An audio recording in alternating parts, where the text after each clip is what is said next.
એકલબારા Silox India private limited કંપનીના CSR અંતર્ગત ડબકાની સરકારી ઉચ્ચતર માધ્યમિક શાળાના વિજ્ઞાન પ્રવાહમાં અદ્યતન લેબોરેટરીનું લોકાર્પણ કરવામાં આવ્યું હતું।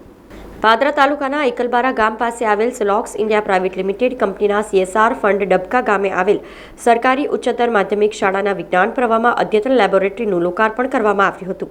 ડબકા સરકારી ઉચ્ચતર માધ્યમિક શાળાના વિજ્ઞાન પ્રવાહમાં અભ્યાસ કરતા વિદ્યાર્થીઓને અભ્યાસ તેમજ પ્રાયોગિક પાસાઓ માટે કેમેસ્ટ્રી, ફિઝિક્સ અને બાયોલોજીની અદ્યતન લેબોરેટરી ઊભી કરવામાં આવી છે, જેના વિધિવત લોકાર્પણમાં સિલોક્સ ઇન્ડિયા પ્રાઇવેટ લિમિટેડના સિનિયર મેનેજર પ્રકાશ જાદવ, CSR ટીમના મયંક ડોડિયા, રીવા પટેલ સહિત શાળાના આચાર્ય ધર્મેશ મકવાણા ઉપસ્થિત રહ્યા હતા અને દીપ પ્રગટાવી કાર્યક્રમની શરૂઆત કરવામાં આવી હતી। ત્યારબાદ તમામનું સ્વાગત કરવામાં આવ્યું હતું। અગાઉ આ શાળા સંકુલમાં વિશાળ મિયાવાકી ફોરેસ્ટ પણ ઊભું કરવામાં આવ્યું છે।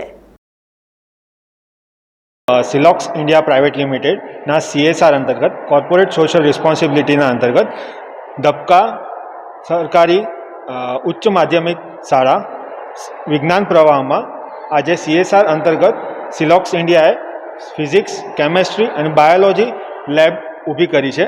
આજે એનું લોકાર્પણ કાર્યક્રમ હતું। આ વર્ષ દરમિયાન અમે બીજું આ શાળાની અંદર 6500 વૃક્ષો વાવ્યા છે અને એ પણ મિયાવાકી પદ્ધતિથી, જે આશરે 2 થી 2.5 વર્ષની અંદર એનો ગ્રોથ ખૂબ જ સારો થાય છે।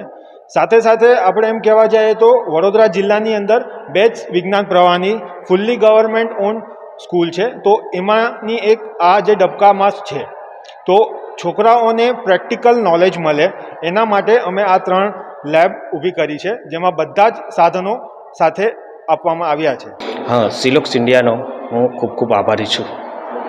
અત્યારે આપણી શાળા સરકારી ઉચ્ચતર માધ્યમિક વિજ્ઞાન પ્રવાહ ડબકાની અંદર રસાયણ વિજ્ઞાન, જીવ વિજ્ઞાન અને ભૌતિક વિજ્ઞાન એની અદ્યતન લેબ સિલોક્સ ઇન્ડિયા દ્વારા બનાવી આપવામાં આવેલી છે, જેની અંદર સંપૂર્ણ સાધનો અને સંપૂર્ણ લેબ તૈયાર કરેલી છે।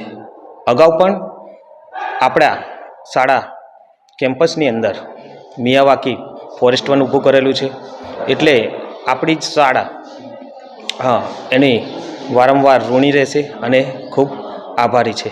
સમાચારોના સતત અપડેટ માટે TNN ન્યૂઝને YouTube પર સબસ્ક્રાઇબ કરી બેલ આઇકોન પ્રેસ કરો અને અમારી સાથે જોડાયેલા રહો Facebook, Instagram અને Twitter ઉપર।